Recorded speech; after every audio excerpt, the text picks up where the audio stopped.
एक बहुत ही छोटा सा क्वेश्चन समझते हैं ऑल्टरनेटिंग करंट का, क्लास 12th का जो चैप्टर है ऑल्टरनेटिंग करंट।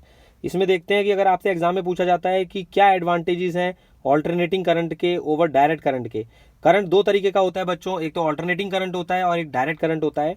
तो यहाँ पर ये समझते हैं जो हमारे इंडिया में जो हमारे इलेक्ट्रिसिटी आती है वो ऑल्टरनेटिंग करंट होती है।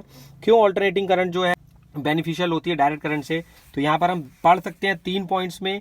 AC generation is easy and economical, means कि एसी पावर जो हम जनरेट करते हैं उसको जनरेट करना आसान होता है और सस्ता पड़ता है। तो पहला पॉइंट हुआ कि एसी पावर को जनरेट करना आसान होता है और सस्ता पड़ता है।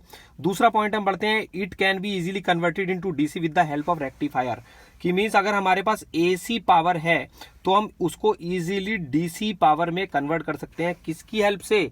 अगर आपका क्वेश्चन आता है किसकी हेल्प से आप एसी पावर को डीसी में कन्वर्ट कर सकते हैं, तो आपको लिखना होगा रेक्टिफायर की हेल्प से। अब हम पढ़ते हैं थर्ड पॉइंट बच्चों, in AC energy loss is minimum so it can be transmitted over large distances. Means कि अगर हम इसको एसी पावर को लार्ज डिस्टेंसेस पे ट्रांसमिट करते हैं तो उसमें जो एनर्जी लॉस होता है वो बहुत कम होता है। ये एक बेनिफिट है एसी पावर का। तो देख सकते हैं यहाँ पे 3 पॉइंट्स बच्चों, बहुत ही आसान है, आप समझ सकते हैं।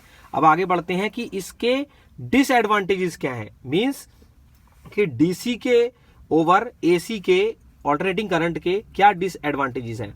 तो alternating current AC shock is attractive, means कि अगर किसी को करंट लगता है तो कहते हैं अट्रैक्टिव माने वो चिपक जाता है। तो यहां पर कहते हैं कि ये डिसएडवांटेज है कि अगर किसी को करंट लगता है तो वो अट्रैक्टिव है, वो चिपक जाता है। लेकिन जो डीसी शॉक है, डायरेक्ट करंट का जो शॉक है वो repels. 220 volt AC is more dangerous than 220 volt DC.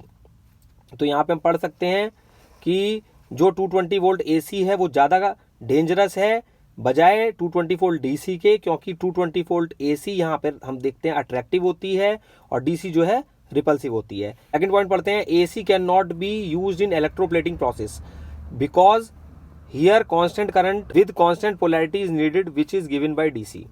तो यहाँ पर हम देखते हैं कि ऑल्टरनेटिंग करंट को जो है हम इलेक्ट्रोप्लेटिंग के प्रोसेस में यूज नहीं कर सकते हैं। ये एक डिसएडवांटेज है क्योंकि कांस्टेंट करंट की जरूरत होती है विद कांस्टेंट पोलैरिटी, जो कि केवल डायरेक्ट करंट में हो सकती है। तो बच्चों हम समझ चुके हैं। ये छोटा सा क्वेश्चन अगर आपके एग्जाम में आएगा तो आप इसको लिख पाएंगे।